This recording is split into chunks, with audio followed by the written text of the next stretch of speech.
Hey, what is up, everybody? I had some extra time today, so I thought, let me jump on here for like half hour, 45 minutes, and I'll do some sourcing for you guys just for free. Whatever I find, you are welcome to buy. I'm going to see if I can find some profitable products here, doing some Christmas shopping. All right. If you guys have any Amazon questions, anything at all, I am happy to help. I'll be an open book.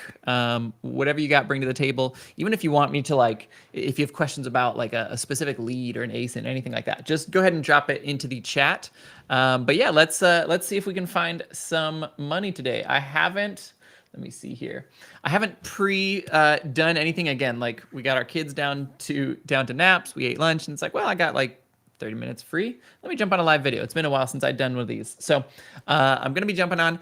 I am going to use a tool for finding these profitable flips. I'm going to be using a tool called Nepeto. I feel like it is the fastest and easiest way to find a flip. Not necessarily like the best. I don't think there is a best way. There's a million ways to make $1 million on Amazon. But I'm going to be using a tool here called Nepeto, just because it's super fast and super easy to learn and get into and find some profit. Okay, so let me share my screen here for you.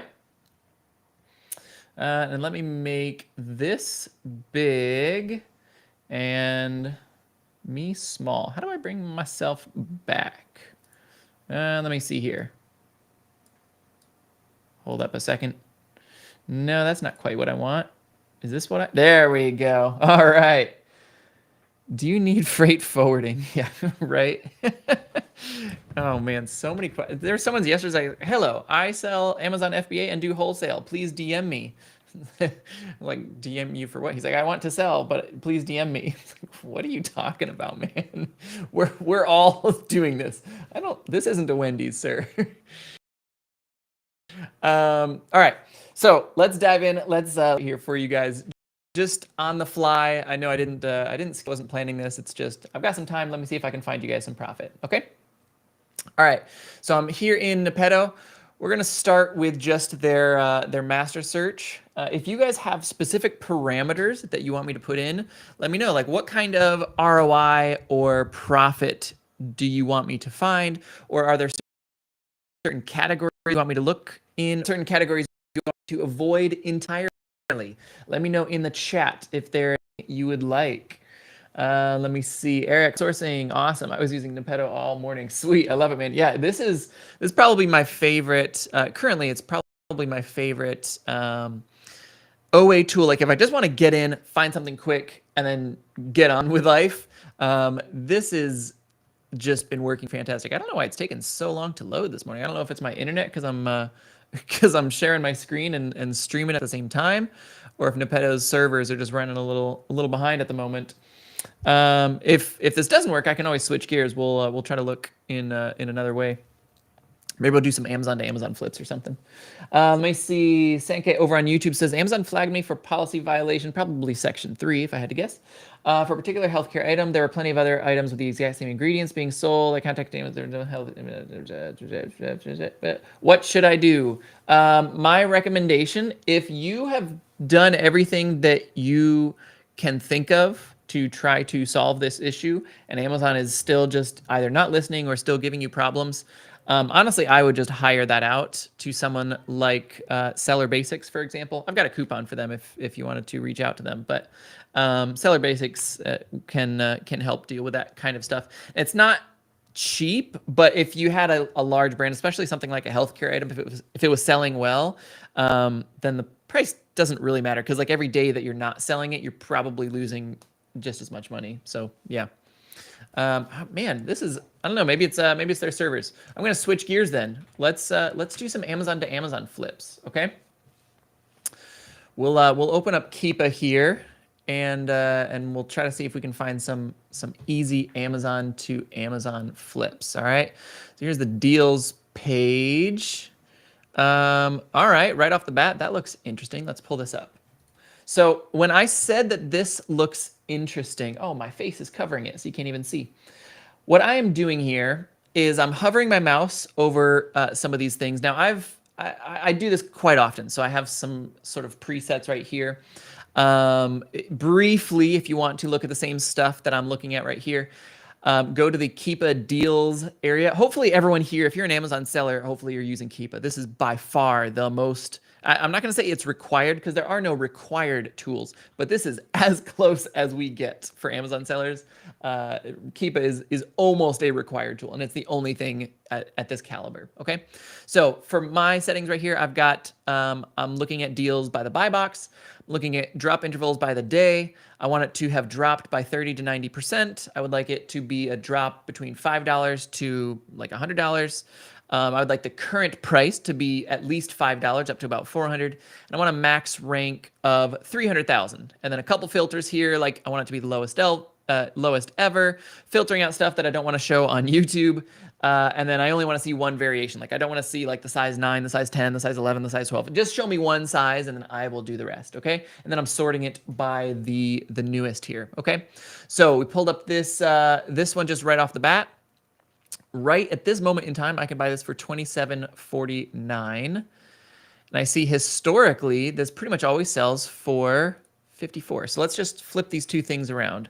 This is my on-screen calculator. Again, this is the Nepetto's Chrome extension. This is what I like to use for my calculator because it comes free with your Nepetto subscription. There's lots of tools that offer this for free.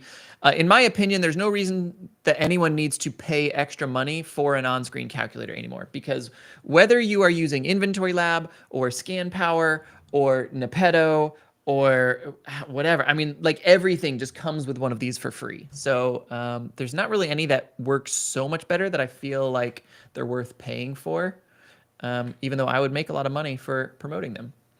All right, so yeah, right off the bat, if we sold this for 54, which it's basically always going for that. Actually, back here in December, it went out of stock for a while. So people were flipping this for like 70, 85 bucks. Holy smokes. But yeah, okay, that looks interesting. Ships and sold by Amazon. So for those of you who don't like flipping from third-party sellers, we're good there. Yeah, all in all, this looks like a solid lead. I'm going to take this. I'm going to go ahead and post this into the comment sections here. All right, because that looks like a decent flip as of right now. So this is 2:48 p.m. Eastern Standard Time here on December 20th. So if you can get in, that seems like a solid buy to me. So yeah, I would be, if I wasn't on video right now, personally, I would be picking up some of those and I would be personally flipping them if I was not doing this on a video. Okay. All right. Eric had a quick question over on YouTube. Let me see here. Got offered a $40,000 loan through Amazon. Thinking about taking it. I spend $2.5K a month already. Lots of variables, but would you take the loan to grow? My opinion about loans, I think there's two main things that you need to consider here. And let me, I'll stop sharing my screen so I can talk a little bit easier here. I think there's two main things that you need to consider with the loan. First, it's, do you have a plan for how you are going to, actually, I'll say three things. Do you have a plan for how you're going to use that loan? So for example, you said you're doing $25,000 a month. That's a fair bit already. So like going from 25 to 40, it's a jump, but it's not like you're going from like 1,000 a month to 40, because that is just fundamentally different. Like if you're flipping like $1,000 of stuff a month and then you try to take out a $40,000 loan, you are playing a different game entirely.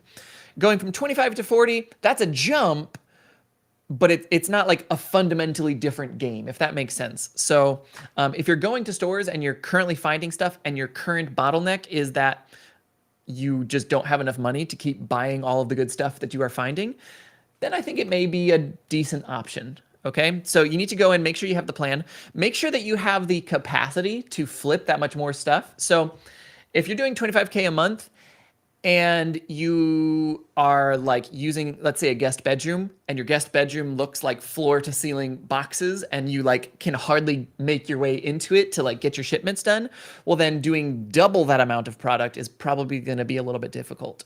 If you're doing this in a guest bedroom and you're not using all the space, or maybe you're using like a garage or something like that, or even a warehouse, and you do have the physical capacity to move about twice as much as what you're currently doing, then awesome. Okay. The third thing to consider is, does it align with your goals? So I've taken out multiple Amazon loans. I don't currently have one. Almost all of my other large selling friends have also taken out Amazon loans at various times. Some of them currently have them. Most of them do it for a time and then stop. The reason why most people stop is because it really ties you to your business. And this is my personal experience. It handcuffed me to Amazon. This now became my required job that I had to do. I had that $40,000 loan and I had to go find stuff to sell. I had to ship it in. I had to do everything because if I didn't, I had this massive loan that was just withdrawing money from my bank account. So like I had to find stuff in order to pay that loan back. And it sort of it aligned with my goal at the time, where my goal was like explosive growth. Currently, I wouldn't do it personally for my own personal business because I'm at a coast stage. I don't want explosive growth. I don't need explosive growth. I value freedom more than growth right now. And so if I took out a loan for my personal business right now, it wouldn't align with my goals because now I'm handcuffed to my business. I couldn't go drop everything and fly with my kids to Puerto Rico for a month to do some, I don't know, like history lessons over there. Like right now I have the freedom to do that. If I had to, like if I was required by this loan to just pay them back over and over and over, I wouldn't have that financial freedom to do it. So it kind of depends on the situation. I think it can be a phenomenal way to grow. It'll also, one word of advice, it'll feel hard when you are paying it back and you're like going to be done with loans if you're not going to take another one, because you go from having 40,000 plus 25,000 to spend back to whatever your profit was. So like you go from, let's just say you've got $65,000 to spend. You'll go from spending $65,000 a month to probably back down to like spending $30,000 or $40,000 a month, which is more than what you are currently doing, but it will feel substantially less than what you do at the height of the loan, if that makes sense. So you're going to feel kind of like a failure for a little bit when you're paying it off, just because of the nature of you're paying off the loan and you're not taking a new one out. So yeah, just a couple things to consider there. Okay, let me reshare my screen and we'll see if we can find some more profit for you guys. Okay.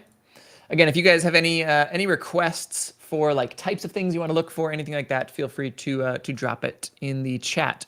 Now, when I'm looking at this deals page, oftentimes what I like to see is multiple FBA sellers. Not all of these, but many of these are private labeled brands where the brand themselves is selling it. So like this one, Emily Bella, probably Emily Bella is the one selling that.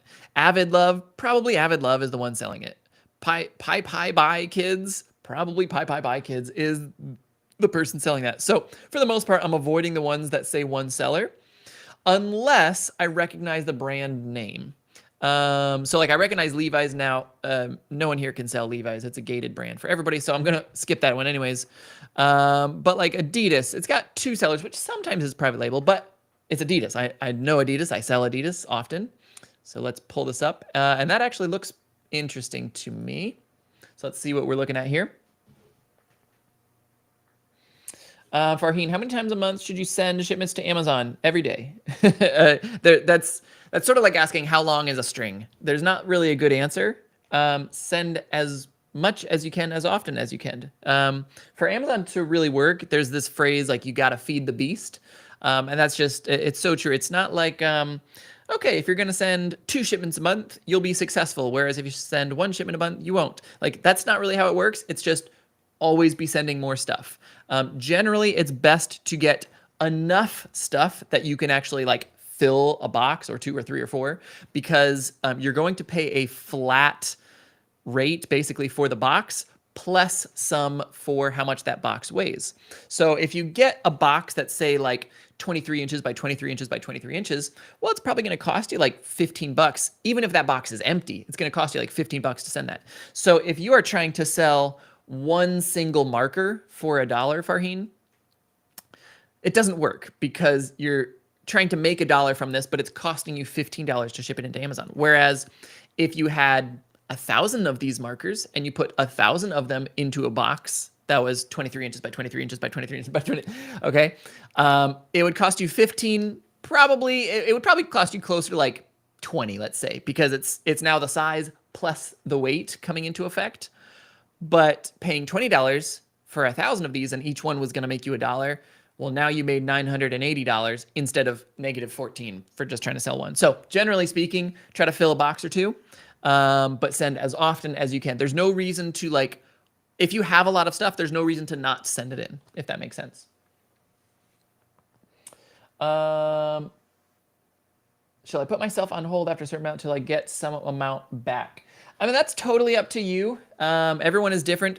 If you just started on Amazon, usually, like for just so people have the right idea going into this, usually it's going to take about 45 to 60 days before that initial stuff that you sent in. If everything went perfectly, it'll take 45 to 60 days for any of those things to sell and for that money to come back into your bank account initially.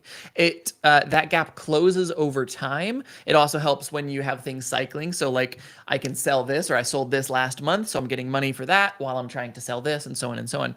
But initially, there's going to be like a 45 to 60 day lag. Now, for me personally, when I go all in on something, I go all in. And if I stop doing something, I completely stop. There's no like halfway in, halfway out. It's just I've got ADHD. I'm either hyper focused on something or it does not exist anymore. There's no in between for my brain. So for me, I have to keep going and I have to keep sending stuff in. Or as a beginner, I had to keep sending stuff in, because if I didn't, I would basically just be like, okay, well, Amazon doesn't work, or I would just forget that I was trying to do Amazon. And then I might make some money back, and then I'd be like, well, okay, I spent this much and I only made this much back.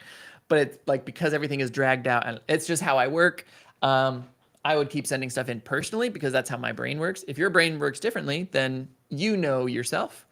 You can do that what you will. Okay.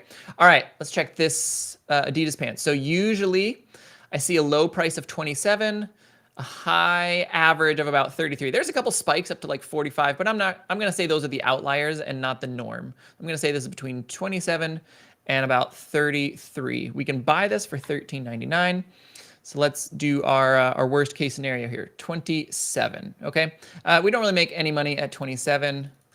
Try 33. You make a little bit of money. This is, it's kind of medium risk, medium reward, which I don't love. 33, 33, 33. Okay, it's been 33 for quite a while. It only went down to 27 here, just a couple days. So now that I'm zooming out further on this Keepa chart, I like this a little bit more. I'm more confident that I could sell that for about 33. All right. So the next thing to check is this is a third-party seller. Everyone has a different opinion about this. What I will say is I will share my opinion, and I will also share what all of my friends do. I will buy from third-party sellers doing Amazon to Amazon flips, and I will successfully use third-party Amazon invoices for anything, you name it, and I've successfully beat it with an Amazon third-party invoice. I have no qualms with that whatsoever, so long as I have vetted them and I make sure that they are legitimate. So I'm going to click on this person's store and make sure that it's actually a person. Now, for this one right here, Kelly Turner, I apologize if you are watching this right here. I'm probably not going to buy from Kelly Turner. Why? Because she only has 39 ratings and a 72% positive rate among those ratings. So, and this person, I ordered Adidas and got a charger. So, yeah, I'm probably going to pass on that because I am not confident that they are shipping the correct items in the correct way, that they're sourcing these from legitimate locations. For all I know, they could be going to like Goodwill and getting used pants and trying to sell them as new because they're a brand new seller and they don't know any better. Okay. So I am going to avoid that one. All right, let's keep looking here. Lucky Brand, that's a common one. A lot of people sell. Let's check here. Yeah, feel free, guys. Ask any other questions.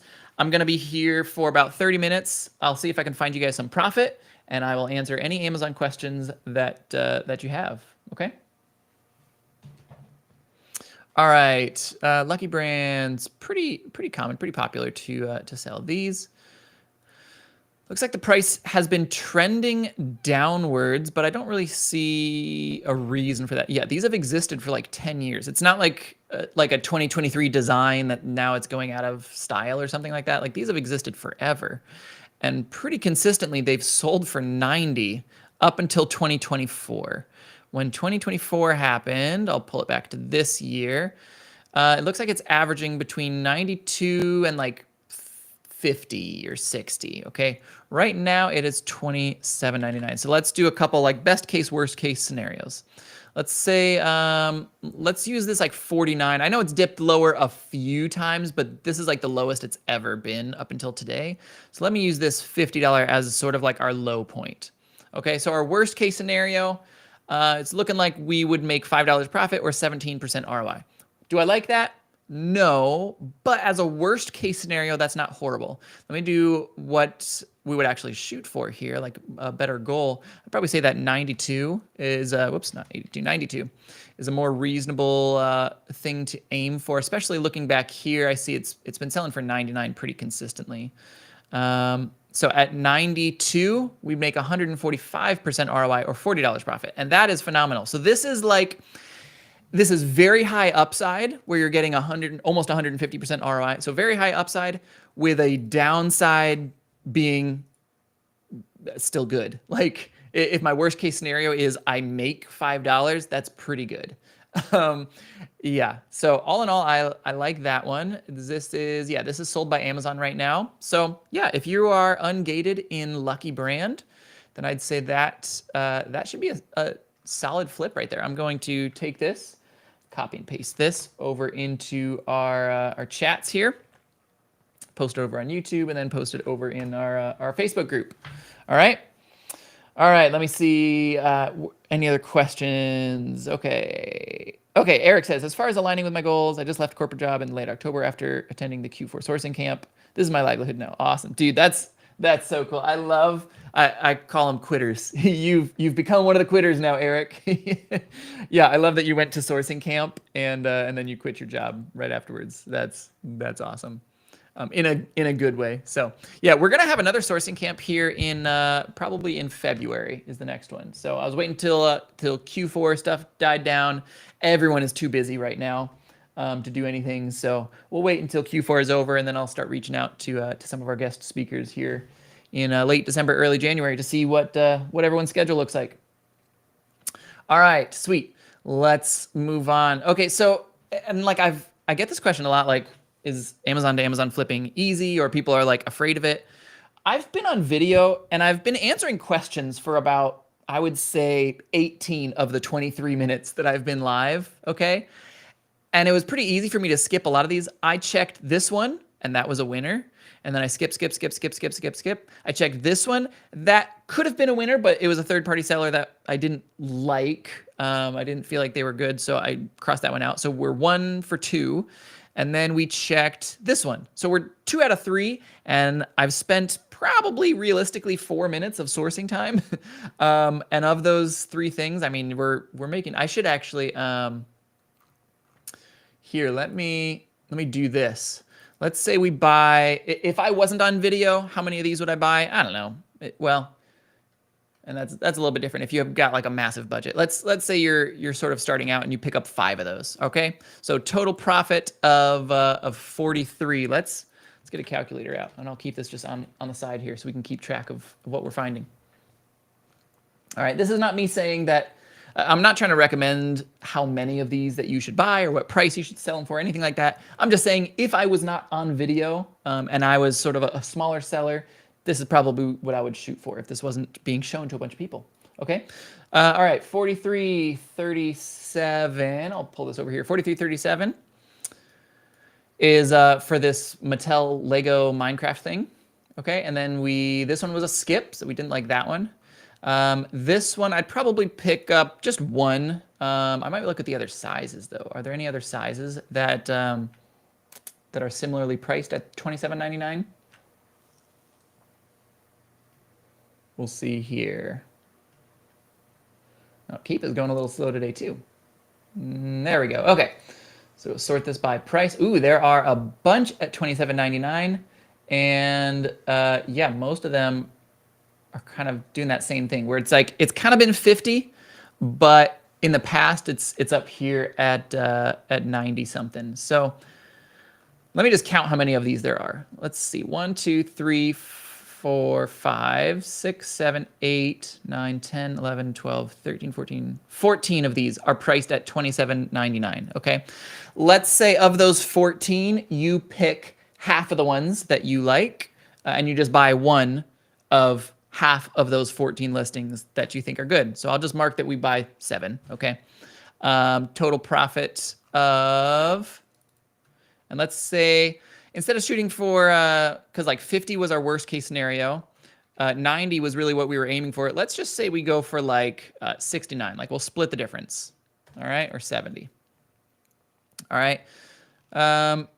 Yeah, I think I'm happy with that. That should sell relatively quickly here. I'm going to mark that we buy 7 of them. So there's 154. So take this plus 154. Okay, so we're up to just under $200 here. I've spent about, I don't know, 5 minutes sourcing.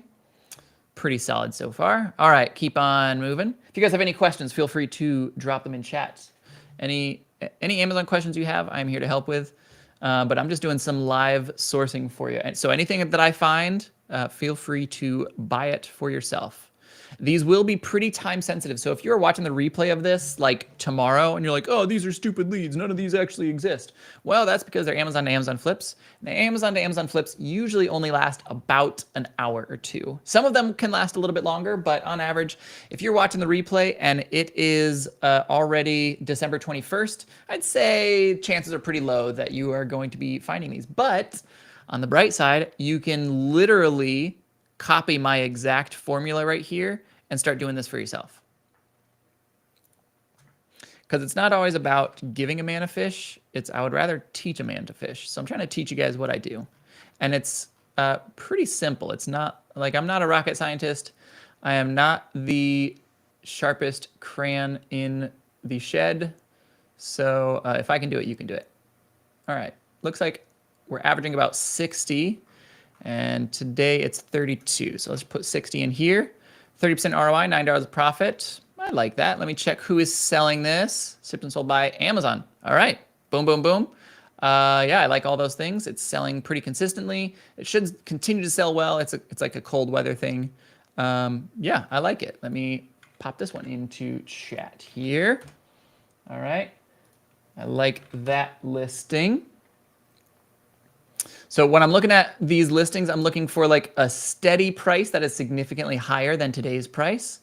And I'm looking at a sales rank that is moving. So this green bar right here, I see plenty of movement, so I like it. And I know the Adidas brand, I've sold a lot of Adidas. So we're good to go there. Let me see if there are any other sizes or colors that are also being sold for this $32.50 price point.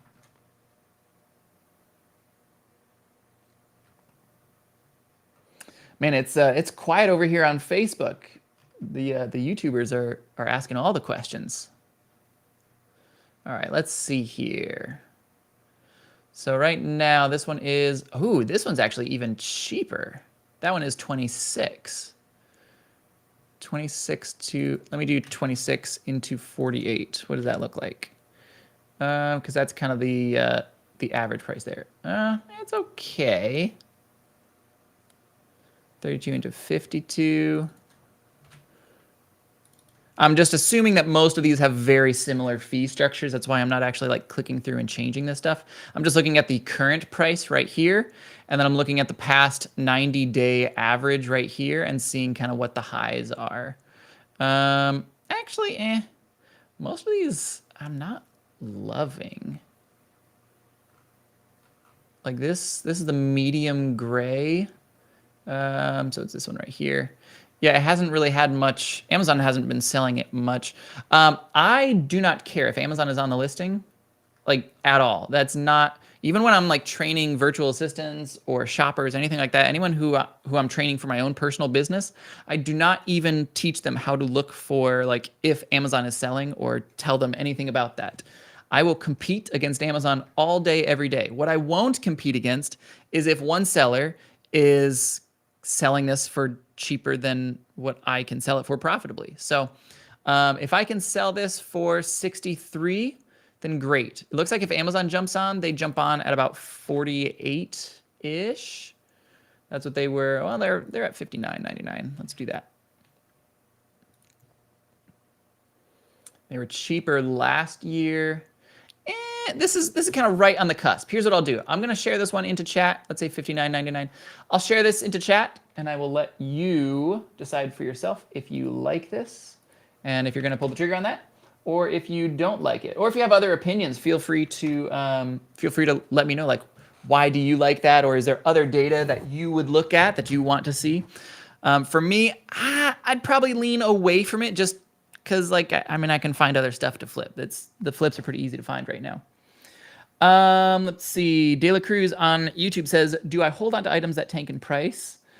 It depends. It really depends on the product and sort of what it's going for. Now, I'll give you the easiest, most extreme examples here.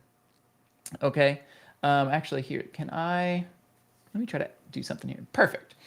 So I'll give you the two easiest, most extreme examples. So item number one is a can of beans. And I looked at Keepa, and historically, or we'll say a can of pumpkin. All right, some pumpkin mix because we're in Q4. I see historically this can of pumpkin puree or whatever, it's always selling for $12.99 on Amazon. Okay, just always. Let me rephrase this. Let's say it's always selling for $14.99. Okay, so it's always selling for $14.99, like for years and years and years, and it'll dip a little bit, but it's pretty steady. It always goes back there. And then I see for Christmas time, maybe like Kroger and Meijer and Publix and Target and everywhere else all did like a buy one, get one free sale. And so I saw the number of sellers jump from an average of like 5 sellers up to like 25 sellers. And then I saw the price decrease from $14.99 down to like $12.99. And now it's not really profitable for me anymore, even though I still have some in stock. What would I do in that situation? Well, for me, that's a replenishable product, and I saw consistent history going on. It's pretty much always selling for $14.99. It has an expiration date, but the expiration date is not for like a year and a half or 2 years out, so I'm not too worried about that. I would probably hold steady on my price since it's replenishable, okay? Product number two is, how about a Moana Barbie-looking doll thing that you found in the clearance aisle of Walmart? And then you went to a clearance aisle of the next Walmart and you saw it there as well. And you actually picked up a third from a clearance aisle of a third Walmart that you saw all on the same day, okay? And that second item you see, okay, like historically it's always going for 40, but it's been tanking down and now it's selling for 20 and you're just not profitable anymore. What I would do in that situation, I would get the heck off that listing, okay?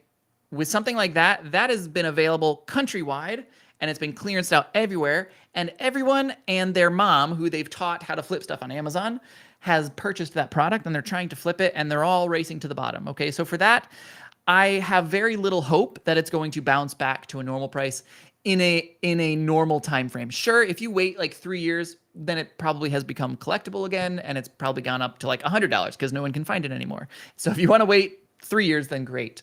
But if not, I would probably get off. So it kind of depends on the listing.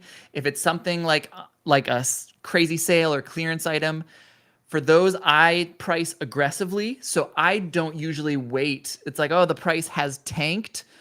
For me, it doesn't usually get to that point. Either I am helping to tank the product because I want to get my sales. I don't care about like other people's businesses. It's not my job to like keep the price steady. This is a pet peeve of mine. If you go on Facebook and you're like, man, I hate price tankers, like I just kind of chuckle to myself.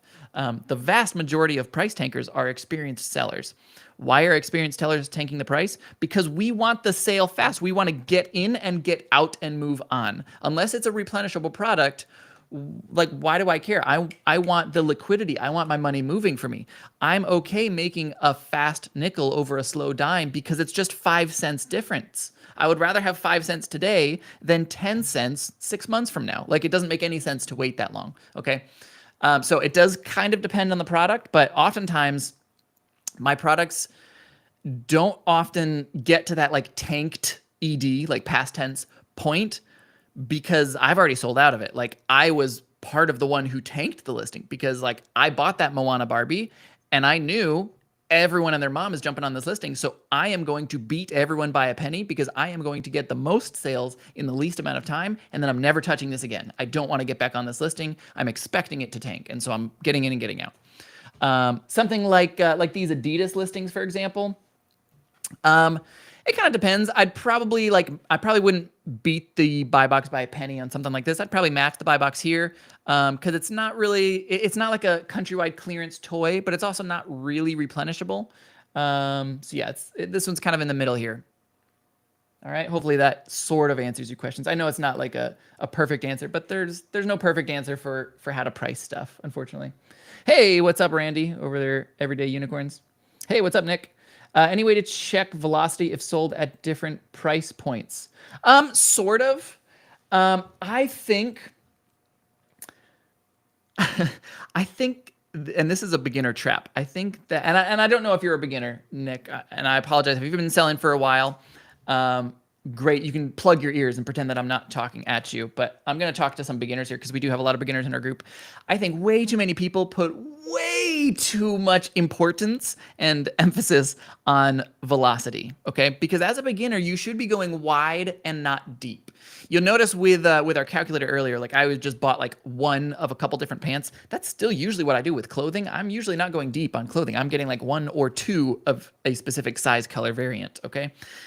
That same thing holds true with other stuff. If you're at the clearance store and you see like 20 things on the shelf, okay, and you're a beginner, just get like one or two. Now, if a product is selling 50 times per month versus if a product is selling 1,000 times per month, if you have one in stock, what difference does it make? It doesn't matter if it's selling 5 times a month versus 1,000 times per month. If you have the buy box, and even the buy box is kind of a hard thing to talk about because that's another misconception.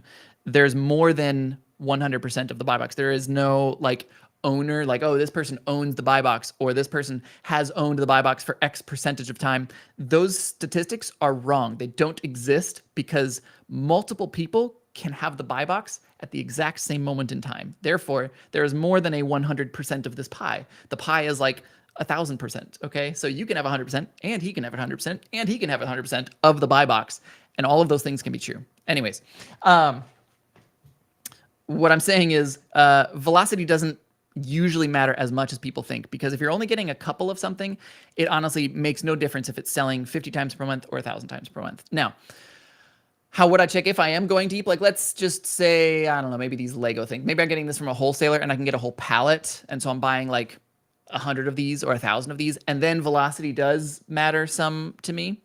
I can look at this Keepa chart and I can see, okay, like the ranks that it's at and the movement that I see here compared to the movement that I see here. So obviously I see, and this is actually, oh, this is a perfect example. Okay.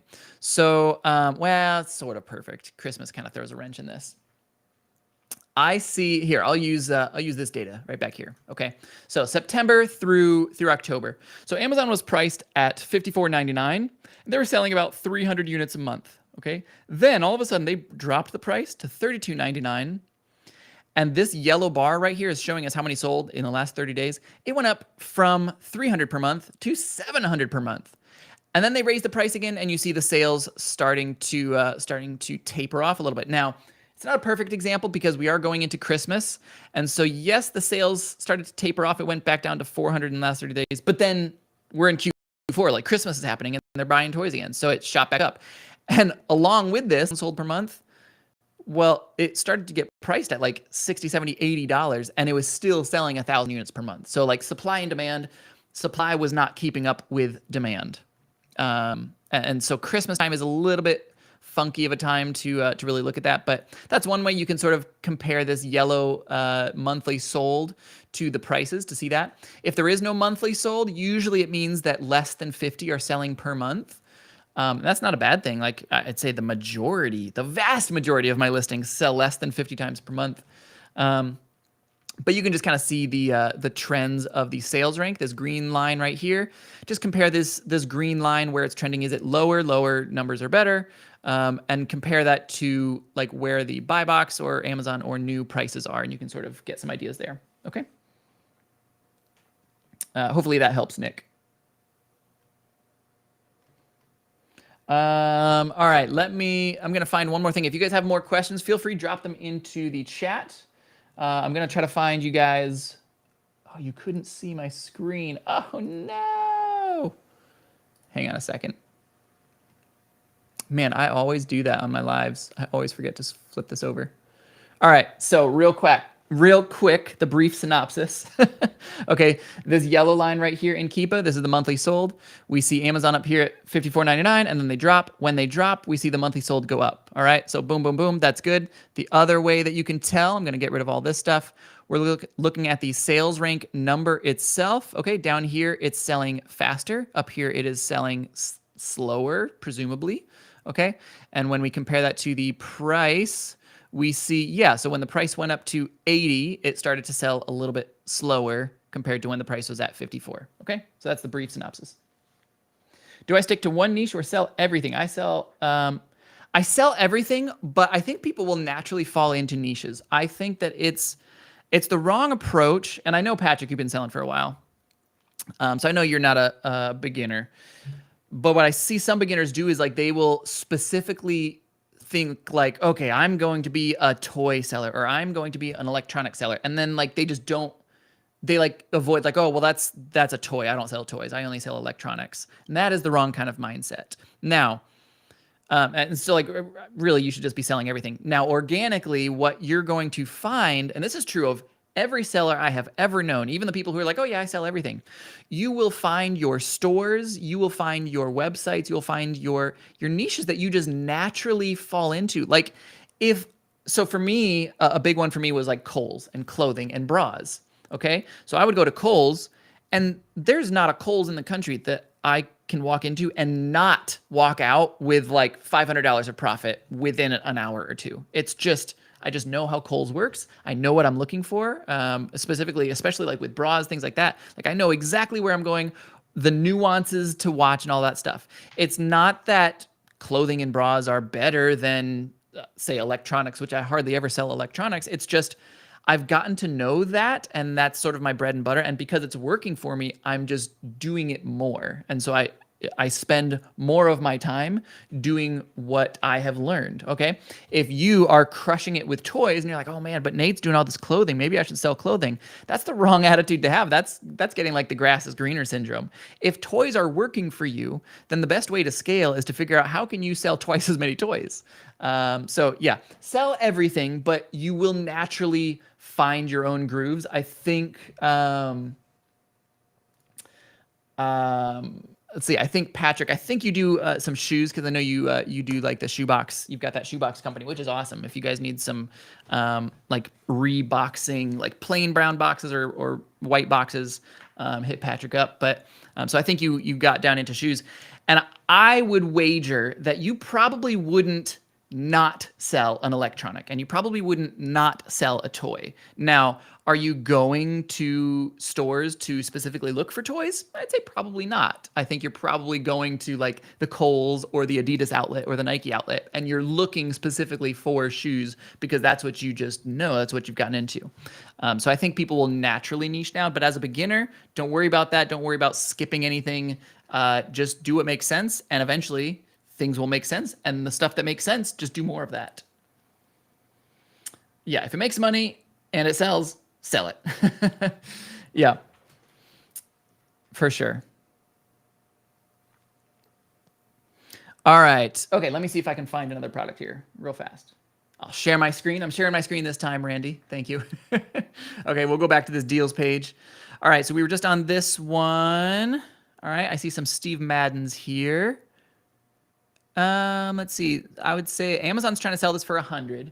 The buy box is down at about 50, and today's price is 15. Oh my gosh, that's cheap. Let's check this out. And it's sold by Zappos. Zappos is it's a third-party seller technically, but did you know that Zappos is owned by Amazon? So that you're kind of purchasing from Amazon in a way. All right.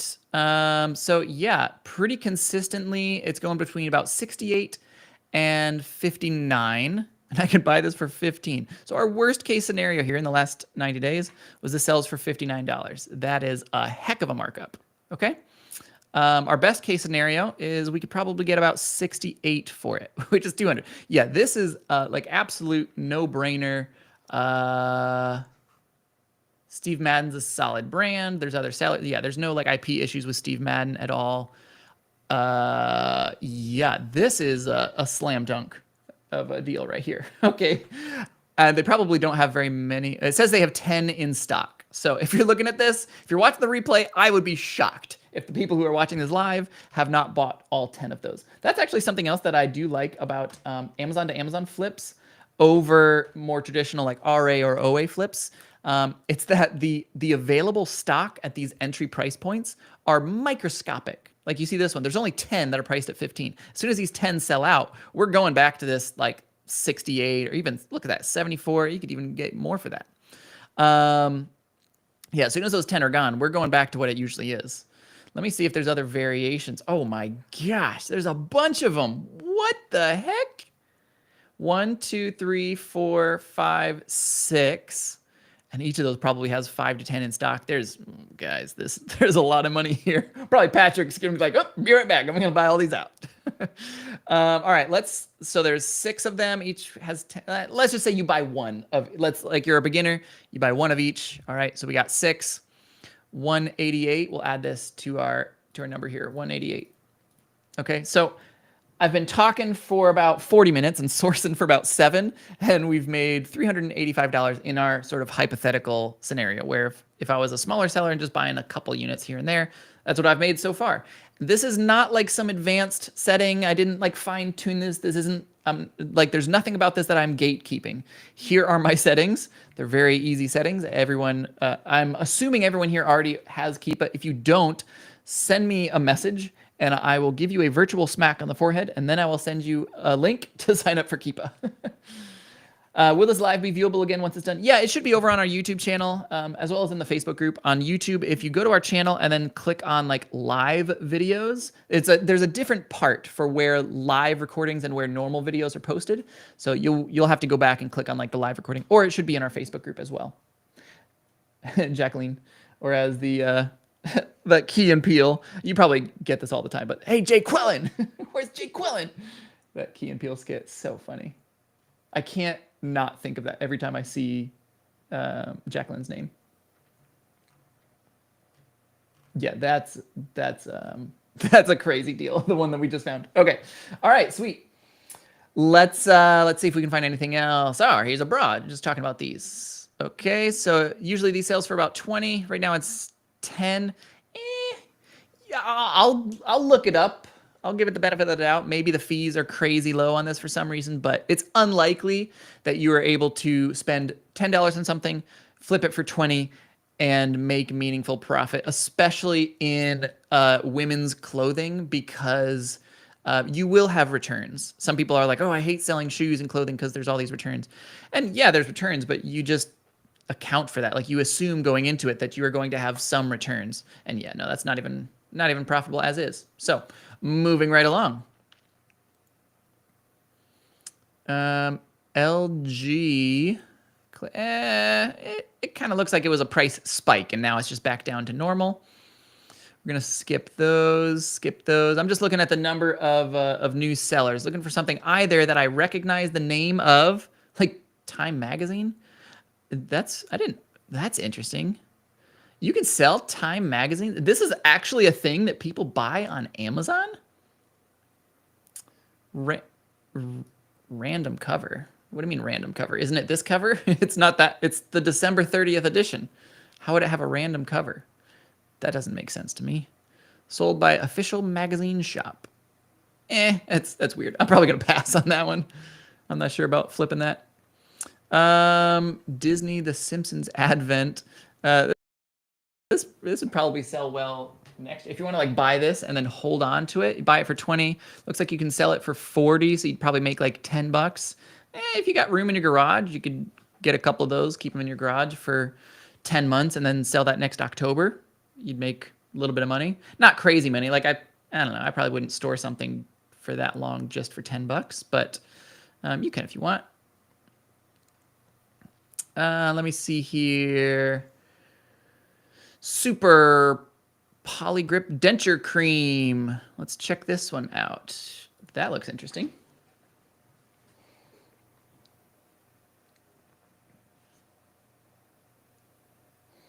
Farheen. Okay, so And I think you've been in one of our classes before. There was someone named Farheen that I had this very similar conversation with.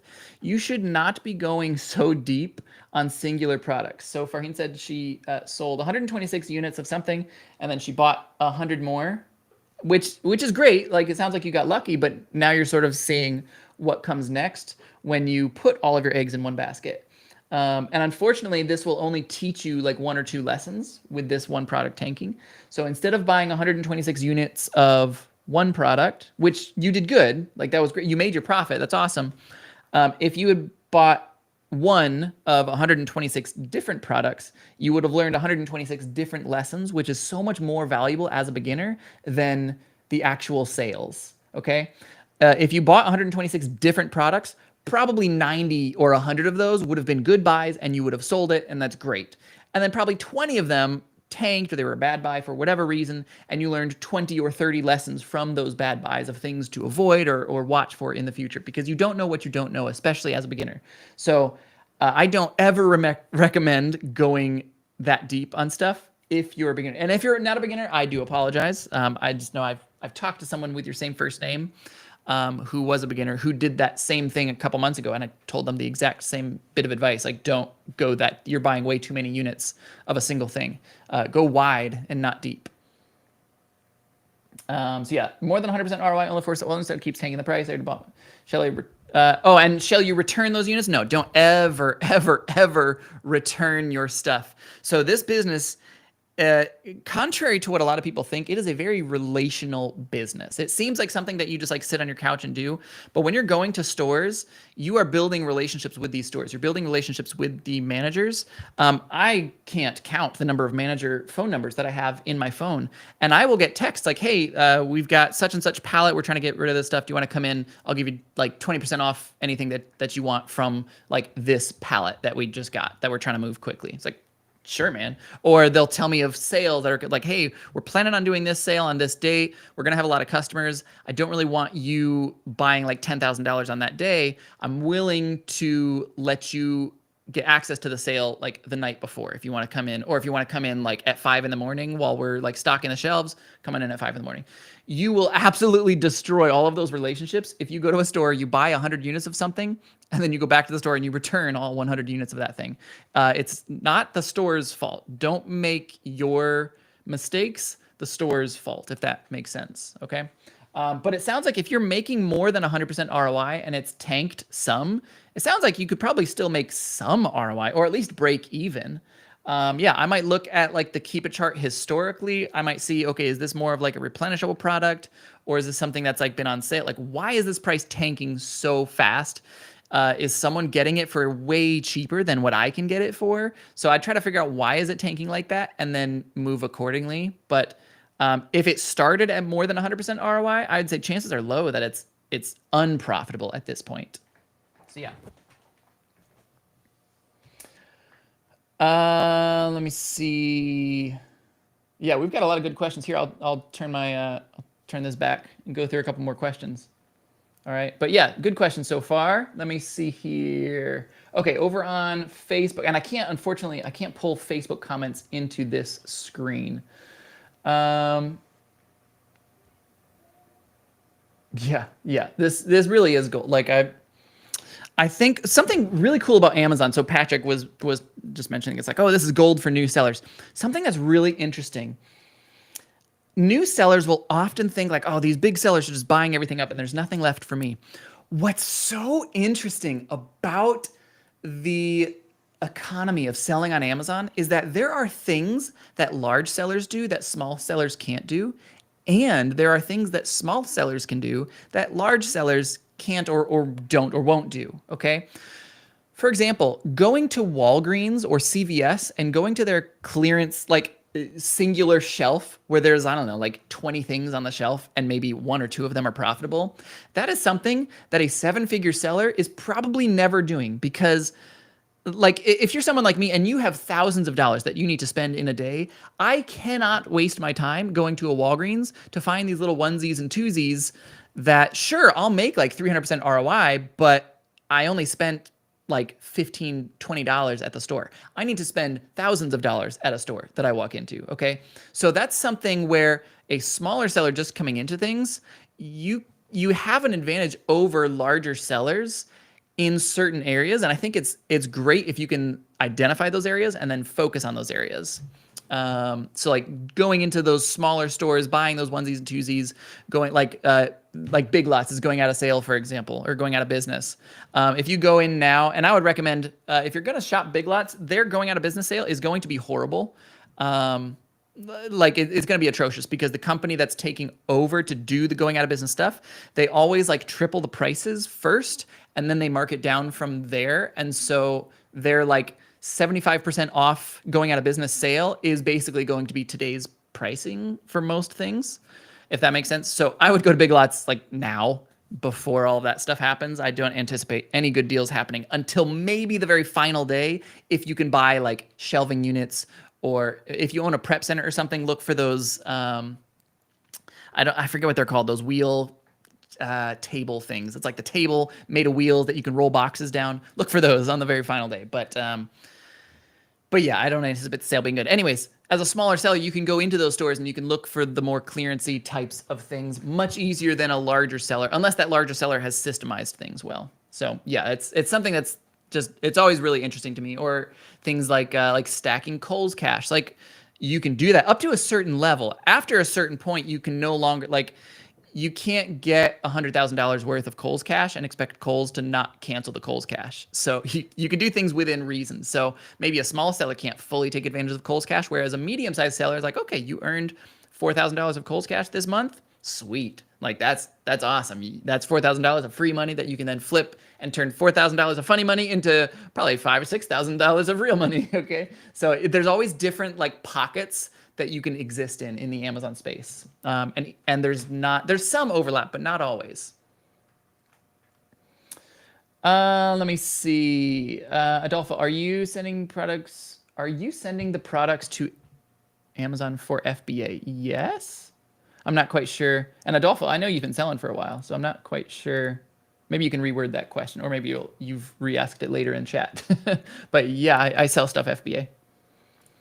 I always accidentally go deep. Yeah, sometimes it's fine, Christina, to go deep. And as you grow, you do need to start taking more and more risks. That's part of growing. You start to learn, okay, where can I take these educated risks? Because at a certain point, you no longer need to learn 100 different lessons. You need to start making deeper profits. And a lot of times the deeper profits come from going deeper into products. Yeah, you only have so much time to find things eventually. So if you have, I don't know, $20,000 to spend, you're probably not trying to buy 1,000 different $20 products. You're probably gonna be spending more money on fewer products, if that makes sense, because you don't need to learn all the lessons. Now you're learning how to take those educated risks and where and how and when to go deeper and repricing strategies and all that stuff. So it's always a balance as you grow. But as a beginner, always wide, never deep. Is it true that Amazon is not accepting any shipments into the Amazon warehouse? Not really. And honestly, like we're almost at Christmas time right now. What I would recommend is relax, like do some online arbitrage. Okay. By the time this stuff gets to you, it's probably going to be like Christmas or a little bit after Christmas. And then you can put your shipments together and start sending them in. And by January, we're fine. Amazon hasn't really, they stopped doing, it was like LTL shipments or something like that. Exactly is what the announcement was for. And unofficially, are they still accepting stuff? I mean, they're not really, like all of their focus is on distribution and none of their focus is on intake, if that makes sense. So can you still send it? You can. It's probably going to sit there in a couple weeks anyways, which doesn't really matter. But I think this is just a natural time. Like we're going into Christmas. Shipping times are taking forever. We're all spending times with our family.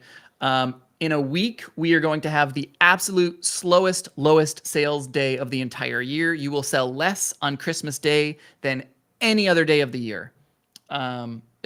By multiple factors. Okay. So yeah, this is going to be the slow season. So I'm not too stressed about it. Like, sure, I sent something just a couple days ago. I'm not sending anything today, but I'll order stuff online. It's probably going to get to me a little bit after Christmas. By the time I'm packing it and putting a box together, it's probably getting close to January. And then by that time, we're fine. We're back into the swing of things again. So, yeah. Let's see. My wife's mentality is they are paying me to shop. Yeah. Yeah, we used to, like, when I was first starting Amazon, before my wife was like fully on board and I was still trying to like get her on board, we would always do like let's say we have a date day. Now, husbands, don't all of a sudden change all of your dates into like business outings, but we were broke poor and we were trying to make this work. And so I was trying to make it fun to a degree. And it was like, okay, so we want to go out and see a movie. How much does the movie cost? $20? All right. So let's leave the house at 3 p.m. And there's a couple different show times. Let's go to TJ Maxx first. And if we can find $20 of profit in TJ Maxx, as soon as we find $20 of profit to buy those movie tickets, then we'll get that profit. Then we'll go see the movie, and then we'll come back home and pack that up and ship it off. And so that's sort of thought through things.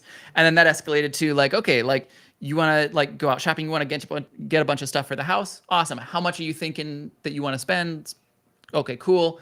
How about if you find, like, if you want X amount of dollars of just extra fun stuff for like decorations for the house, whatever it is that you want to get, just find that much in profit, and then we're good. Like, I don't care how much money you can spend $1,000 on random crap that we don't need. It does not matter to me if you also found $1,000 of profit at the store. And so it kind of became a game. So yeah, that's one way to kind of gamify this, but yeah. Let me see. Randy said, look at the overall picture of selling the product over the lifespan. We remember the tanking, but we don't think about everything we made early. Yeah, for sure. So, and like things will tank. They don't always stay tanked. Here's actually a good tip right here. Let me, what would be a good example? I mean, let's just say one of these shoes right here. Okay. Let's just pretend, well, maybe that's not a good example because it's not Amazon. Okay, Amazon is selling this. Let's just pretend that, so Amazon is right now, they're selling this for $32.50. Let's say they continue selling it for $32.50 and it doesn't go back up. You're like, oh man, Amazon tanked the listing. Well, what I would do on something like this is I'm gonna click track product. And I'm gonna say, okay, so Amazon's currently priced at $32. I'm gonna set myself a Keepa alert. As soon as Amazon is $33 or more, make sure you select what you want, okay? $32 or more, send me a memo, all right? I'm gonna say tanked. And then I might put like my desired sale price or my desired, let's say, okay, I think I can sell it for 59. So my break even would be if I can get this at, let me see, 18-ish dollars, right? So 41 plus 18, yeah. All right, so if I can get this for that, yeah, like I don't know, I might just put a tag of like, this is a replan, or I might put a tag of like, there's my desired price point. Save that, track this for a couple years, let's say 3 years, because prices always oscillate. The interesting thing is, if something is not profitable to sell, then people will stop selling it. And when people stop selling it, the price goes up because no one has it in stock. So it's the law of supply and demand. So, and it's not the theory of supply and demand, it is the law of supply and demand. If demand is outpacing supply, so if there's more customers trying to buy this than there are people trying to sell this, then the price must go up. It will happen, like 100% of the time, without fail. It always happens like that. If there are more people trying to sell it than there are people trying to buy it, then the price will fall, because all of those people trying to sell it are trying to beat each other out. Like, hey, there's only so many customers. We got to get the sales because there's 20 of us and only 10 of them. So only 10 of us are going to get sales. So I need to beat you guys in price. Okay. It's going to happen. So the beautiful thing is when things tank, they rarely stay tanked, because if they stay tanked, then no one new is jumping on the listing. Like no one is coming onto this listing. If these pants continue to sell for $32 and whatever, like no one new is going to start supplying that. Amazon's probably losing money on that. They're probably not making any money on it. So like no one wants to keep supplying it. There's still going to be those same customers. Eventually it gets to the point where there's all these customers and there's no one selling this because it wasn't profitable. And when that happens, bloop, the price flips and comes back up. So things will oscillate up and down frequently. I'm gonna say that was me. Yeah. So Farheen, my recommendation is that's awesome that you found something that you were able to sell 126 units of, making 100% ROI. Like that is a slam dunk home run. Give yourself a pat on the back. That's awesome. Like you did something very, very right there. My recommendation is stop taking that much of a risk on singular products and go much wider on things. Get a couple of a lot of different things and start learning why stuff is happening instead of going so deep on singular things. Because at this phase, the knowledge and the experience is more important than the money. And I'm gonna also rephrase that.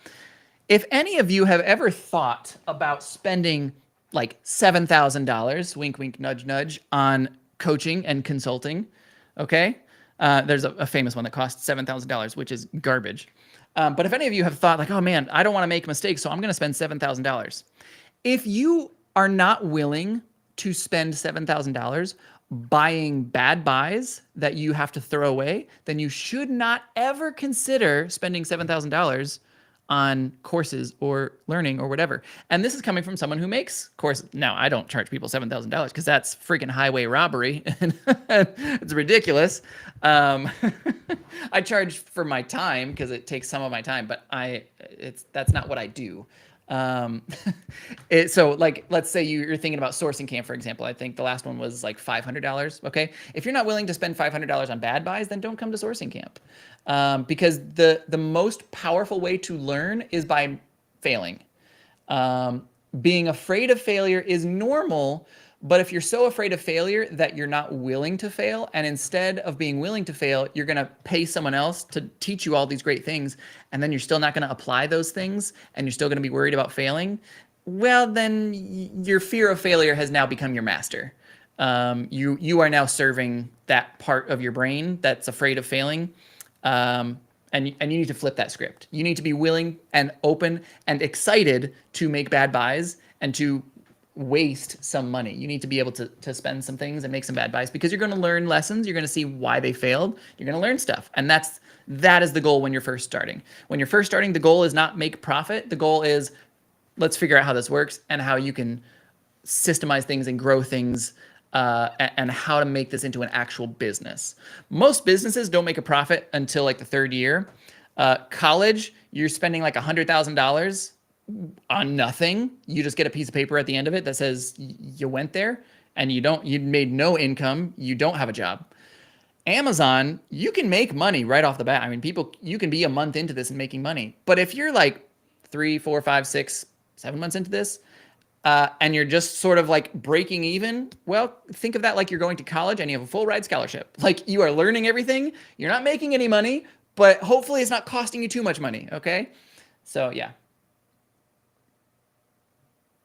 Yeah, for sure. All right. Let me see. Okay. I will get back to questions, but I want to find another product because I told you guys I was here to make you some money and I want to make you guys some more money. So let's pull up this. I'd started to pull up this product earlier and then I stopped. I think I was taking a question. Okay. So it's selling 50 a month. So we know that it's moving. Currently priced at 15. Sold by a third party. Let me just double check this third party, make sure that they are trustworthy. And I'd say, yeah, that seems fine. 666 ratings, 99% positive, located in the US. Boom, boom, boom. I'm good with all of that. This passes my my smell check. All right. Let's check the history of it. So if we can buy it right now for 15, what does it usually go for? Okay, is it usually going for 40? That's pretty wild. Whoa, 60? Is this like out of production or something? So is this, maybe someone smarter than me can answer this. Has this been discontinued? Is that why a single tube of denture cream was $60? Let me check the reviews real fast. Have been hard to find in stores. Doesn't like any others, so they only get this brand. Uses it all the time. Interesting. Let me sort this by most recent. Hard to find in stores. The 24th, and then this one, I don't know what they're saying. Okay, so I think that this is probably, I don't know. It seems like it's kind of discontinued. I'm not exactly sure why this person is selling it for $15. Maybe they are going out of business, or maybe they made a mistake. Maybe they meant to price this at 150 and they're like, oh yeah, we're going to make a killing. We're just going to price it up there and forget about it. And they accidentally forgot to put another 0 and they priced it at 15. Are they anywhere back here? Oh, there they are. So they were selling it for 30. If you hover your mouse over the buy box, it actually says who, according to Keepa, was owning the buy box at that time. Now, take it with a grain of salt, because remember, there's more than one person in the buy box. But at this point in time, they did have a portion of it. And there they are, there they are, there they are. It looks like they were the ones that mostly tanked it down here. That's strange. I'm not really sure why. Let's see, you can sell this for 50. This seems decent to me. They've got 30 in stock. Don't buy all 30. It's a pack of 6. Here, I'm gonna share this with you guys, but with a big old asterisk that says, make sure and double check that you actually receive 6 cans of this. Because what I could see possibly happen here is that this person did not notice this little pack of 6 in the title, and they're trying to sell 1 for $15, as opposed to a pack of 6 for $15. If you just get 1, then go ahead and just complain to Amazon like, hey, I just purchased 6 of these. The seller sent me 1. Here's what the seller sent me. Here's what the listing says, and you can get your money back. Okay. Yeah, so it should be good to go there, but make sure to leave yourself a note that says like double check that you actually got the right amount here. Okay. Let's just say that we did this, because I would, if I wasn't on a video call, I would take a chance on that. And let's say that we bought like 5 units of that. So there's $103. We're going to add that to our total thus far. So plus 103. All right, 488. Not too bad for, honestly, this is maybe 15 minutes that I've actually been sourcing. Pretty decent. Okay. All right. There's a little more profit for you guys. I think I shared that in, yeah, shared that on YouTube. Let me share it over here on Facebook too as well. Okay. Let me get a couple more questions, and then we'll see if we can find some more profit. Let's see here. Christian says, books, books, books. That should take at least 2 years. Yeah, I'm not sure what that's a reference to. You don't use store stalking. I will sometimes do storefront stalking. Not that often. I find it to be occasionally good, but often not good, because when you think about storefront stalking, it's only a very specific type of store that is useful to stock, because most people are buying things on sale or on clearance or stuff that's getting discontinued or stuff that's regional to them. So if I like, let's just say if I find your storefront, Christian, like think about the last 100 products that you bought. How many of those things were like normal full price products that I could still get access to right now? Probably very few of them. Probably most of them, it was like a buy one, get one free sale, or you use some Kohl's Cash, or there was like this 40% off coupon, or something was on clearance. And by the time that you, like, let's say you did online arbitrage, by the time that you ordered that, it gets shipped to your house, you pack it up, you ship it back to Amazon, then it becomes available on Amazon so that it appears in your storefront. There's probably been, best case scenario, 3 weeks have passed. Okay. So anything that I see in your storefront is about like a 3-week delay. Unless you're selling replens and replenishable products, it doesn't really matter. Like when I'm looking at the items at your store, it's like, okay, yeah, some of it's all right, but most of it isn't. Most of it, I don't know what you bought it for. And when I look it up, I cannot purchase it for profitable prices. So I think storefront stalking, there's a lot of people who made tools for it. And again, I'm not saying it's bad. And I do storefront stock. I just don't do it a ton. And I think most of the people who push it a lot, like I see there's a couple other like larger YouTube channels with young guys who really push storefront stalking. Well, they built tools to do storefront stalking. So like, of course they're going to say like, oh, that's my favorite method. It's like, well, they're kind of selling a tool. And I'm sure that they also do storefront stalking as well, but I take things with a grain of salt when someone owns the tool that helps you do what they're saying is great.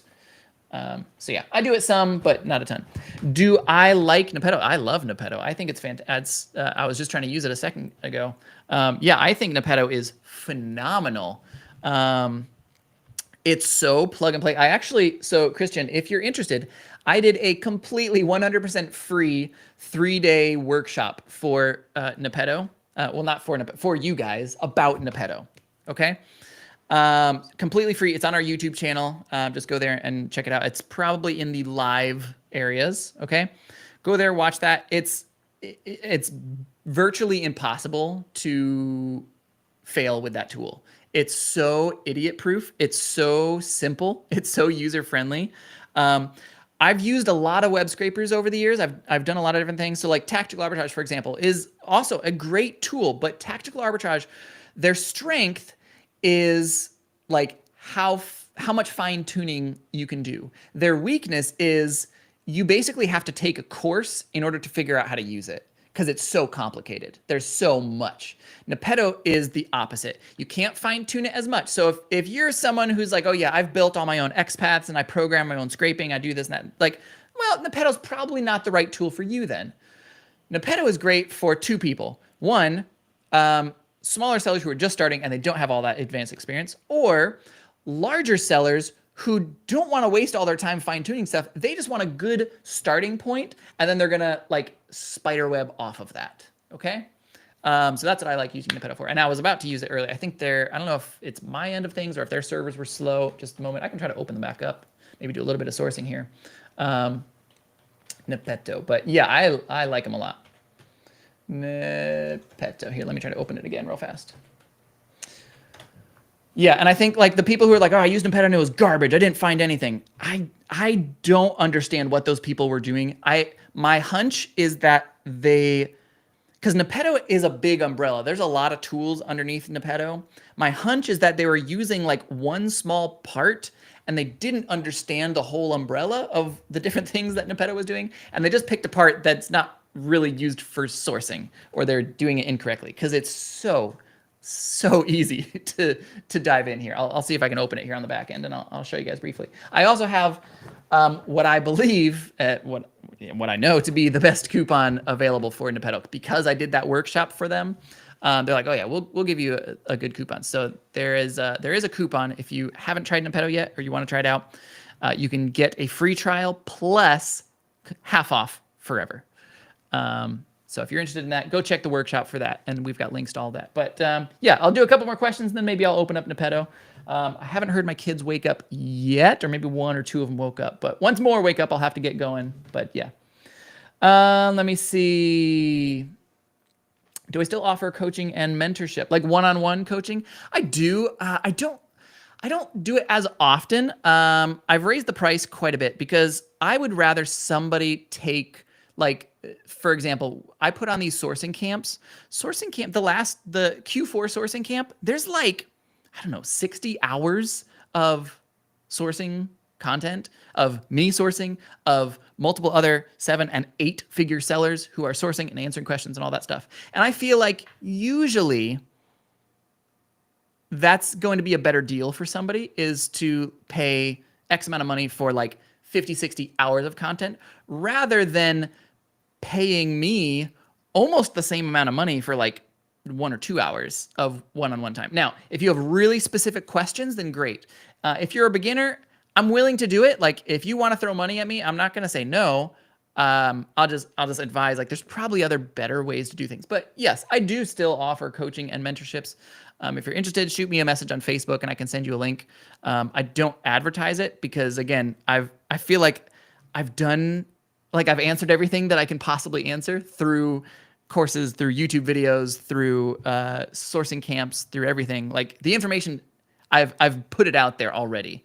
But yeah, if there's something really specific that you're dealing with, or you just need someone to like talk to and brainstorm with specifically, maybe not like ask questions, but just like, hey, I'm trying to do this. Is this a crazy idea? Or I want to do that. Is that a crazy idea? Or do you have any advice for this crazy idea? If you want someone to brainstorm with, I'm happy to. And I've actually, predominantly my coaching calls recently have been with other content creators or like prep centers, people like that, who are looking to do other various things and are just looking for someone to bounce ideas off of. All right, let me see. That was everything I saw on YouTube. Let me check over here on Facebook for any more questions real fast, and then we'll see if we can make some more money. Okay. Set the buy box to lower than your desired sell price.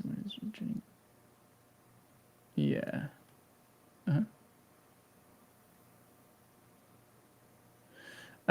Andres, you said just started, question mark.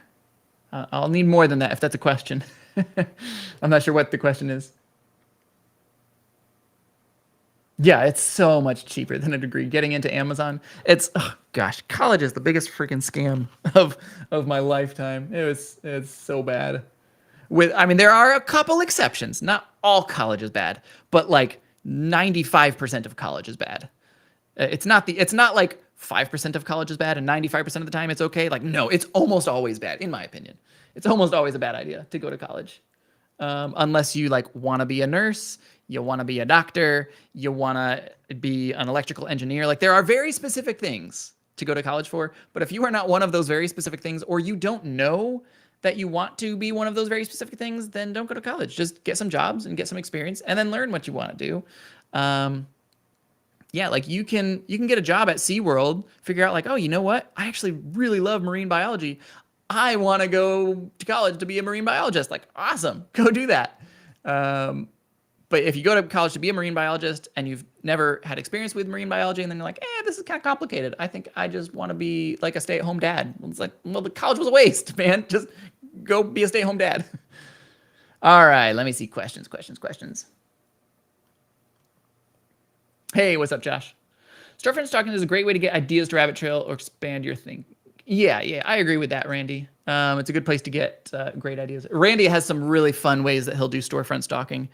He's talked about them in Sourcing Camp, where he'll like specifically look for people who have those bad bundles with the sticker. So I'm not gonna reveal all your secrets, Randy, but yeah, he does some really interesting stuff with storefront stalking, specifically stalking like bad listings, it's interesting how he does it and why he does it. Nepedo also just keeps coming out with great updates. Yeah, it's wild, Jack. I apologize. If Jaqueline comes out of my mouth, I apologize. Jacqueline, it is wild. So like they had a very large update in, I want to say like September. And then I did my workshop and they was like, oh, Nepedo 3.0 is coming out. And it was like, they like doubled what they had. Okay.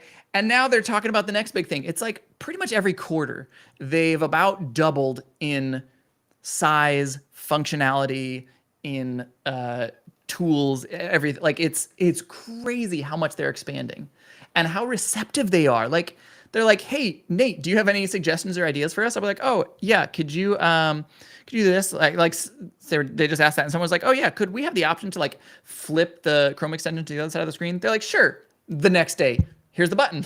Like it's wild how receptive. I've never seen a company in all of my time on Amazon that is that receptive to suggestions and that fast in implementing them. It's wild. Let's see. One of my favorite is the right clicking on the padlock and it takes you straight to the brand application. Oh yeah. That's a good one. Your coupon doesn't work. I asked about it when I signed up and was told no by the low. Let me shoot me a message, Ron. I'll try to see if I can get the coupon, but if you already like had an account, then they probably won't let you like cancel and then re-up. But the coupon here, it's let me try to find my link real fast. The Nepedo, yeah, the pricing plan, it should be on this page right here. So let me see who asked that. Ron asked that. So let me just reply to this comment real fast. It should be on that page for you. That should work. And that's just like on their website. Okay. Hopefully that helps. Well, shoot. How do I go back to the other comments now? Uh-oh, my boomer is showing. I don't know how to back. There we go. Okay. Okie dokie. If you want to get 2 math degrees and then sell some beer and then sell online, do exactly what Randy did. Yep. Yeah. I went to school for music and I was a music teacher for a little bit and that was a fun job, but gosh, it doesn't pay anything. Like here in Florida, a family of 4 qualifies for food stamps on a public school teacher's salary. Like if I just tried to have a family of 4, my wife was staying home with 2 babies, I mean, technically you can do it, but you're literally on food stamps. Like you're living in Section 8 housing and you're getting food stamps from the government to survive. And that is a public school teacher who in Florida, they do not give raises. So that was going to be my life forever. I could never work my way up and out of that. I could be a teacher for 30 years, 40 years, wouldn't matter. There are no raises here. You just continue making what you make. All right, let me see. Okay, so that's all the questions. Now let me actually pull up Nepeto since I've got some people here real fast. Yeah, let me. Since somebody scanned my QR code, I wonder if you went to the Nepeto video. If it shows me that, that's funny. Is Nepeto good for Walmart? So they have a little bit. Part of their umbrella is good for Walmart. So Nepeto owns an app called Martyr or Martyr, however you want to pronounce it, and that's like a calculator. Their sourcing and web scraping, it's still in its infancy for Walmart. So I would say you could try it, but have low expectations for like an online web scraping software specifically for Walmart. There's not a whole lot out there currently yet. Stuff is coming, but keep expectations low. As far as on-screen calculators, most Walmart sellers that I know use Martyr as their like on-screen calculator. And it's an app as well. All right, let me pull this up and we'll see what we can find. Okay, so I went to, just to prove to you guys that I have not like preset anything or done anything secret, because there's always people like, oh, it just doesn't work. I can't find any profit. And fundamentally, I don't know what they are clicking on, because they certainly are not clicking on the two most obvious things. So obvious button number one that you should click on is Nepeto.com. Obvious button number two that you should click on is this one right here, where it says most recommended. It's the very first option. Just click on this, okay? This is going to pull up a master list. Now, how they work, they are a web scraper. So it's not like, oh, they only find bad stuff. That's not fair. All web scrapers find the same exact items. That's also another interesting thing to talk about, because like if an item is scrapable, it has been scraped. So it doesn't matter how you found it. If it was scrapable, it has been scraped. So even if you found something manually, if it's possible to be scraped, then it was also found using something like Nepeto. Okay, so we're on this page and people are like, oh, I can't ever find anything. So, all right, I don't know what you're clicking on, because you just click on this and it gives you like, it just pulls randomly from its database. They say they get about 1 million hits per week, I think, or was it per day? It's either per day or per week. They get about 1 million of these profitable hits, okay? And they just pick like 30 random ones and they show you. If we refresh this page, I'll show you this. If we refresh this page, it gives you brand new ones. I'm not like, this isn't a Nepeto thing. I'm not trying to sell you Nepeto. I just use it a lot in my own business, and someone asked about it in chat. It's not a required tool. This is a nice to have tool, not a need to have tool. Keepa, if you don't have Keepa, get Keepa. That's as close to a need to have. But you see, like I refreshed it and now we're looking at these things. I'll refresh it a third time. I'm just showing you, like, it's always random. It always gives you new stuff. Now, the second thing I see people say is like, oh, it's always these like low profit, crappy things, whatever. Like, okay, well, just filter that stuff out. So like, let's say like this has an ROI of 14%. Just like, oh, it's a shoe with 14%. That's garbage. Like, why are you showing me that? Well, technically it's profitable. So it's a computer. It thinks in absolutes. So is 14% ROI positive? Yes, it is. Do you not want to see 14% ROI? You probably don't. So let's filter that out. Let's say you want to see a minimum of 30% ROI. Okay, so I'm clicking that. It's going to give us a new random set of 30 products with a criteria of they must have a minimum of 30% ROI. Okay, there we go. Let's say the next thing is like, oh, well, this one, it only gives $2, or this one only gives $1 profit. Okay, how do I set that? Well, we're going to click on more filters. Let's go to profit. Let's say you want a minimum of $4. Boom. All right, close this out. Now, again, it's going to refresh. It's going to give us a random list of 30 stuff of profitable things. And now everything that you see is going to have a minimum of 30% ROI and a minimum of $4 profit. Okay. Now there will occasionally be mismatches or things like, especially I'll see this sometimes with shoes. Like it might match up the wrong size. And they're getting better at that. Unfortunately, that's just an issue with how web scraping is done in general, because different websites and Amazon, they just code things differently. So like this shoe might be matched up to, like maybe someone put the wrong UPC in, for example. Maybe the size 9 UPC, someone put it on Amazon. It's like, oh, that's actually not the size 9. And so it's done that way. So there can be problems like that. This is the weird pink size. I see a couple different options there. And I see 91. So yeah, like this is an example where, okay, someone might see like, oh, well, it says it's 173. Well, that's because there is one variation here that is selling for 173, and it's just matching up either slightly incorrectly or the data is like a little bit corrupted or whatever on one of the sides of things. Now, does that happen? Yeah, I'm not gonna like say, oh, that never happens. Okay, no, that definitely happens. Now, does that mean that this is unprofitable? No, it means you should dig a little bit further. Let me see. So we got these shoes like 143, 143, 130. Okay, well, if I can sell this for 143 and these are mostly 85, there should be some profit there. So it looks like this hot red one might be decent. The size 8. Do we have the size 8? Size 8 is out of stock, and I don't see the hot red one. Next runner-up is mint color. Do we have that? No, don't have mint. Next runner-up is red and black. Don't have that one. Next runner-up is white. Don't have that one. All right, so at that point, I see those 3 things, and that took me 30 seconds or so. All right, I'm going to pass. I understand it matched up something, but it matched up something incorrectly. And you could even mark like this is a mismatch or it's out of stock, whatever. And if you do that 50 times correctly, then you actually can get a free subscription. You can see here I've got 16 of my 50 mismatches. Okay, so you're going through like that. Let's say that you start seeing some trends. You're like, man, these shoes are just always. Now I'm not saying like I find a lot of shoes with this, but let's just pretend you're like, man, these stupid shoes are just they're always a mismatch. Okay, well I'm going to go into the categories. I'm going to select all, and then I'm going to deselect clothing. All right. Then we're just going to filter that out. And now nothing we see will be a clothing or a shoe from here on out. So we go in and we start seeing more stuff. So, all right, here's something from Walmart. Ouai. Okay.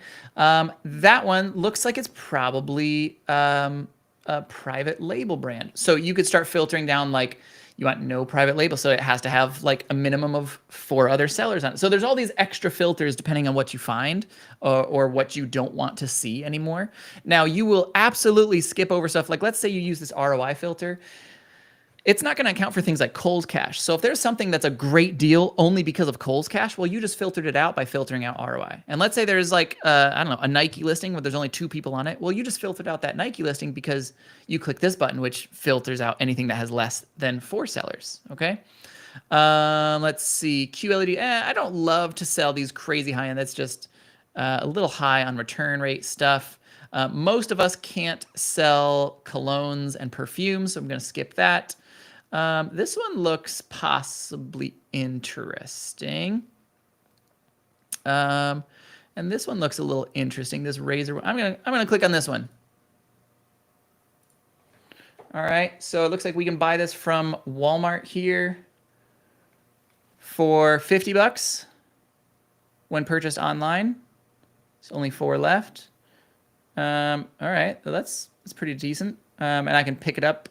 Shipping is out of stock, but I can pick it up in store. So I could probably order a couple of these and pick up a couple around town. So like a BOPIS, buy online, pick up in store. Okay. Our buy cost was $50. Let's check this over here real fast. All right. Looks like it's not quite there. So sometimes what I'll see here, and I've messaged him a little bit about this. I need to send another message.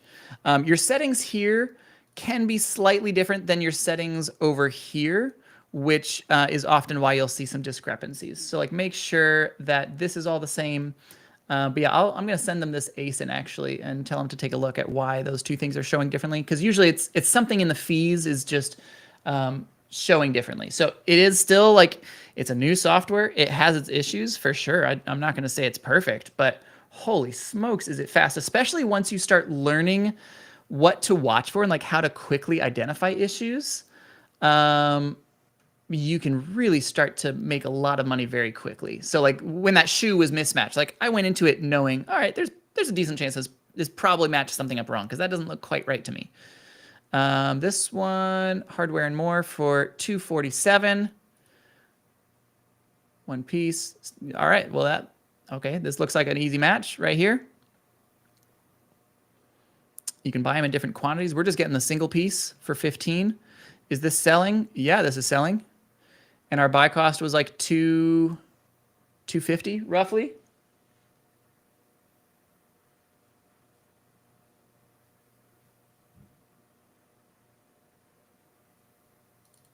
All right, so we'll put this in here. Yeah, 250% ROI, making $6 profit. Boom. That's a slam dunk product right there. So if you were watching, it's this product here, Hardware and More, the 2-inch DWV repair coupling by Charlotte Pipe and Foundry. Okay, and here it is, Charlotte Pipe, DWV, 2-inch, blah, blah, blah, blah, blah, blah, blah, blah, blah. And we see this Keepa chart, looks like it's selling well. So that seems like a solid buy to me. Yeah. There you go. And like I would say that's the third thing that we checked. So the shoes were slightly mismatched. I skipped this stuff because I don't like it. This one, the fees were just a little bit off, which is not surprising for these really big things that can happen. This one, there we go. I don't know, 2 minutes of actual sourcing, maybe 3-4 minutes. And there's plenty of profit. So that's why I liked Impeto. Like, it's so fast to just get in and find stuff. You're not going to find everything, but from here, it's like, okay, well, I found this. Let me continue off of that. So I could go to other like Charlotte Pipe and Foundry. Are there other of these random tubes that I've never sold or seen in my entire life? And yeah, they're all about that same price. Okay, so here on Amazon, are there similar listings? Or you can combine this with Keepa. Let's say, all right, so I'm going to go to, I'm going to go to data here. I'm going to click the button that says brand Charlotte Pipe. This is going to open a Keepa product finder for us automatically with the brand already filled in for us. So it's a little shortcut for you if you were not aware that you could do that. So here in Keepa product finder, what am I looking for? Well, I'm looking for something where it just kind of seems off, where we're kind of playing the prices right. You could even sort this by price if you want. It's like, okay, if I see a pipe, well, obviously we're not going to sell these if they're 91 cents. Also, pro tip, if you're gated, like let's say you found this, like, this is so good, but I'm gated in Charlotte Pipe. Do this trick that I just did, sort it by price, and here you go. Here's one you can buy for 91 cents. Just buy 10 of those, send that invoice to Amazon, their own invoice right back to themselves, and boom, now you're ungated. And it cost you $9.10 to do that, because 10 of those, yeah. Anyways, let's sort this the other direction. Let's look at their expensive stuff and see if there's any mismatches. Now, this stuff is too expensive, so I'm not really interested in that. And you can actually filter like less than or equals. Like, let's say I'm probably not going to be purchasing anything that's over like 50 bucks. So let's just filter that down right like that. Okay. And then bought in the past month. I mean, we could filter that if you wanted, or maybe you could filter like sales rank. Let's say a sales rank less than or equals to, how about 500,000? Okay, so you notice like I used Impeto as that starting point. I used it to show me that initial thing, like, oh, that looks interesting. That was fast. Boom, boom, got it. Great, I made my money. Now let's take this a step further. Let's see what else we can find. So this is how you sort of rabbit trail or spiderweb out from one single lead and turn one lead into 10 leads into, and then each of those 10 turns to 10 more. So like it quickly becomes an infinite trail that you can never stop going down. Okay, so everything here, I would say likely sells. And yeah, this stuff, I don't understand why that would be priced. 25, 100 unit box, 100 unit box, 25 unit box, 100 unit box. Okay, well, that makes sense. If you're buying 25 of those and it's 40 bucks, it's like $2 a piece. This one is only 6 units. That's only 6 units. So maybe you could find those. I would anticipate that costing you $1 or $2 per unit. So there's 6. So you're looking at probably a buy cost between 6 to 12. 6 to 12 into 40. Like, yeah, that's great. Now Charlotte Pipe is selling that one. So this is a little funky. They're not selling all of their listings, which is interesting. Like this one, let's see, double wide PVA. Is this just a singular thing? If it is, that seems like a big old winner right there. Okay, but anyways, this is just kind of an example of rabbit trailing, doing some sourcing, all right? Were there any other questions?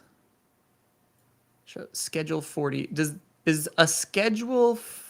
it a Charlotte Pipe schedule, or is schedule 40 a specific thing? I know nothing about plumbing. PVC schedule is a high. Okay, so I think that is a thing. 4-inch. This appears to just be one. For $40. What? All right.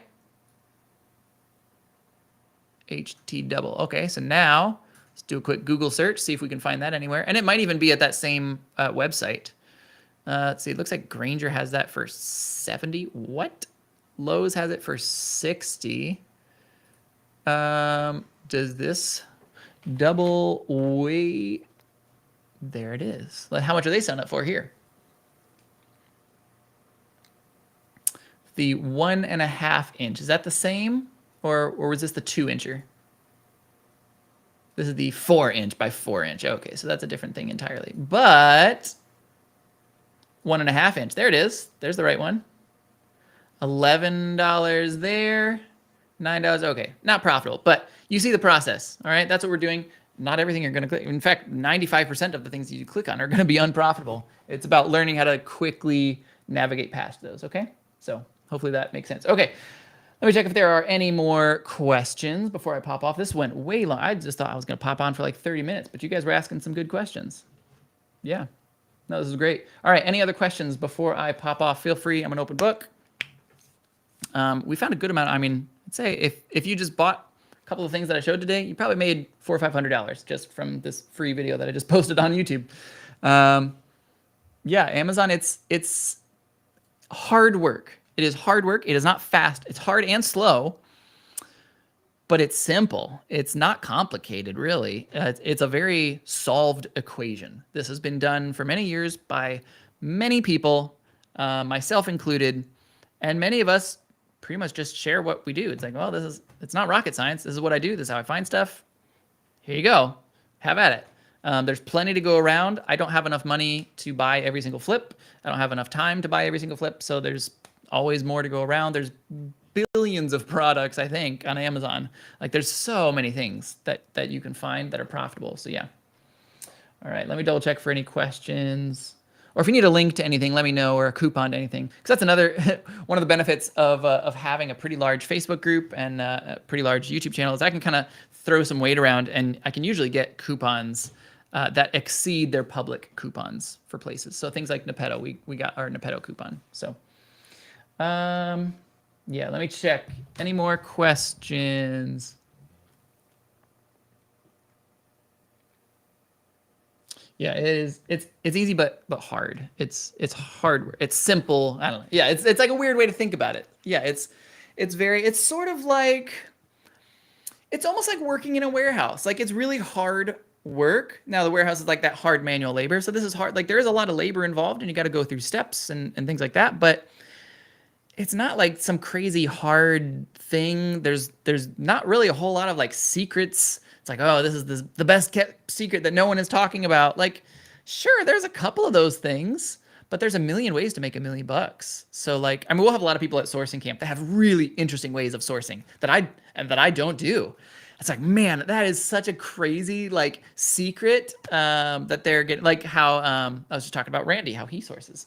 Some of the ways that he does storefront talking, like, man, like I'd never thought about doing that. That's so smart. That's so interesting. And I'll incorporate pieces of that, but I'm not going to make it my entire business. Cause again, like there's so many ways to make $1 million on Amazon. So yeah. All right. I think that's all the questions I see for now. So if you guys like this, let me know. Leave a thumbs up on the video. Leave a thumbs up on the post. If you're on Facebook, head over to our YouTube channel. Make sure you subscribe, hit the bell icon, all that stuff. I'm going to be, in 2025, I'm really going to make an effort to do weekly Amazon videos for you guys. So once per week over on our Amazon channel or over on the Hustle Buddies YouTube channel, I'll be doing one Amazon video, and then once per week, I'll be doing one other type of video about some other kind of side hustle or personal finance, something that's like still in the realm of like, we're all business owners. We're all trying to make money. We're all trying to get time freedom, but something that might be outside the realm of just specifically like sourcing stuff for Amazon. So I'll be doing one Amazon video and then one of something else. I did a video a couple days ago, sort of announcing that and talking about my plans. So yeah, if you haven't seen that yet, go ahead and watch that. Give it a thumbs up, subscribe, all that stuff. Help me out in the algorithm, and let's get to it, guys. All right, we're gonna make some money, but first, go spend time with your family. Go enjoy Christmas. Shipments are slow. Everything is slower right now, so it's okay. Take a step back from your business. Enjoy family for a week or two, and then get back to the grind. That's why we do this. Don't let the business replace your family. Your family needs to be replacing your business. All right.